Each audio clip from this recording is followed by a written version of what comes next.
Hamilton benefited from Ferrari's woes and Kubica was close. Kovalainen was third while Massa was the top Ferrari. Trulli and Rosberg impressed with 6th and 7th, while a new gearbox for Glock dropped him to 14th and a further penalty for impeding Alonso left him 19th. The sound of 22 cars revving up in the sunshine meant only one thing. F1 2008 had begun in Melbourne. Hamilton kept Kubica at bay while Massa had to do something about Kovalainen. But he got out of shape and hit the wall. Less than 15 seconds into the race and Massa required a brand new nose cone. Raikkonen had his work cut out, but he got his fight back underway at Coulthard's expense.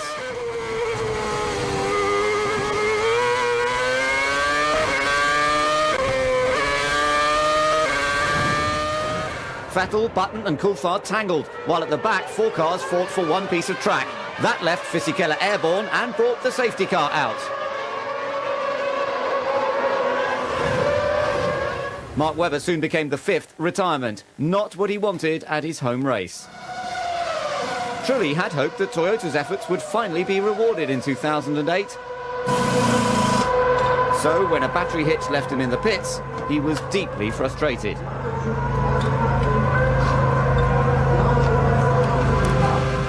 Heidfeld lost out to Rosberg at the start, but he was looking to turn the tables at the first round of pit stops.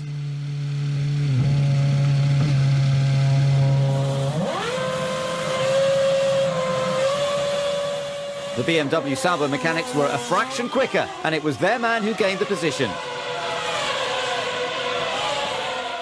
Massa's turn 1 incident left him with it all to do. But a move on Coulthard's 10th place left the Red Bull in tatters.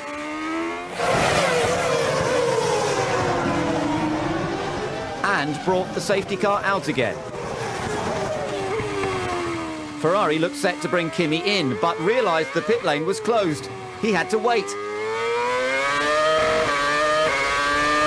The safety car created a headache for many. Alonso needed to pit. Fuel mixture free, save fuel, save car, save as much fuel as you can. Save as much fuel as you can, Fernando. Saving his car was more of a concern for Massa. His bad day finally ended thanks to engine troubles. It was unfortunate considering all his car had survived and a hugely disappointing start to the year. Teammate Raikkonen was not faring any better. A move on second place Kovalainen did not go as planned. Instead, it left him worse than when he started.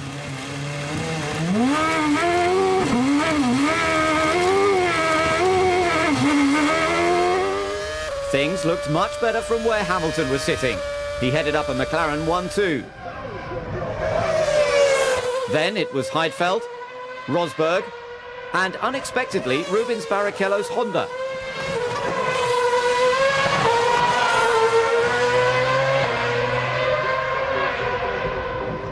Raikkonen was on the prowl again. Behind you, very close. Okay, like that, like that. He's fine. Okay, Timo, keep going, he's fine. He's restart, push. The pressure was off new Toyota driver Timo Glock. Temporarily.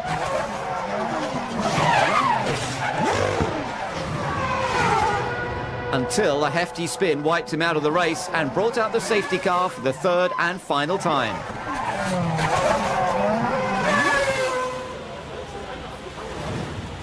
With no fuel and the pit lane closed, Barrichello had no choice but to pit. That alone incurred a 10-second penalty. Things got worse when the lollipop was lifted too soon and Rubens took his crew with him.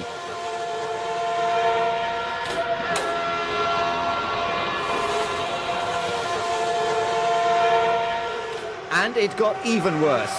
Barrichello exited the pit lane when the red light was on and was later disqualified from the race.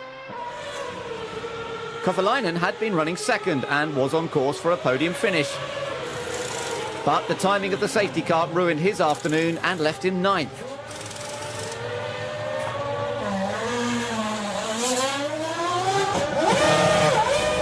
An on-track collision brought Kubica and Nakajima in for unscheduled stops as the race restarted. Kazuki's wingless arrival took Williams by surprise, while Roberts' fate had already been decided. Suspension broke. It should retire. Suspension is broke. Okay, stop the engine. Alonso had a difficult time in qualifying, but the two-times world champion was not easily defeated. When Kovalainen put a move on Raikkonen, Alonso pulled a cracking manoeuvre on them both to steal fifth. But Ferrari had bigger things to worry about. No more chances.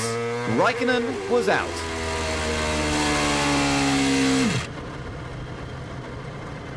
Just like his teammate, Kimi retired with engine problems, and that left Ferrari asking huge questions about their reliability.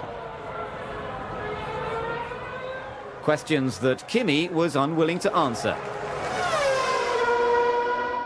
Bourdais had been on course for an excellent fourth-place finish until his car let him down with only 2 laps to go.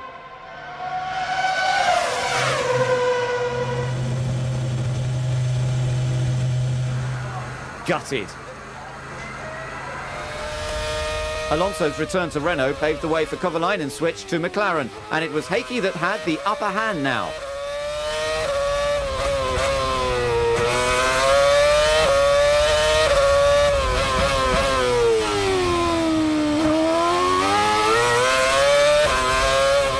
But when Kovalainen went to tear a strip off his visor,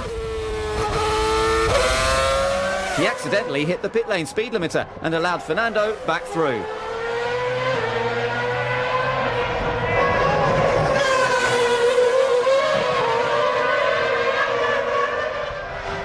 Despite all the action and incidents, Hamilton drove calmly through it all to win the first race of 2008.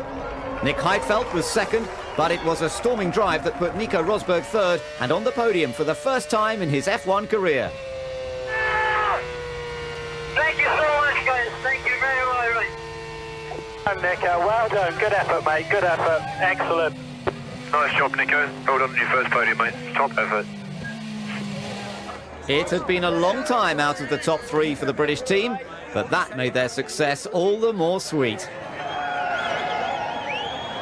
Hamilton had had more than a taste of success with win number 5 out of just 18 race starts.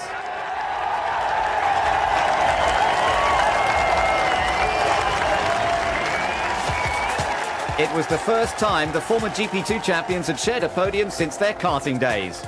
Only 7 cars finished. Nakajima survived his incident with Kubica to score a double points haul for Williams, but received a penalty for Malaysia. Bourdais was classified, so impressively scored points on his F1 debut. Going into the next few races, obviously we need to try and continue with the momentum we have.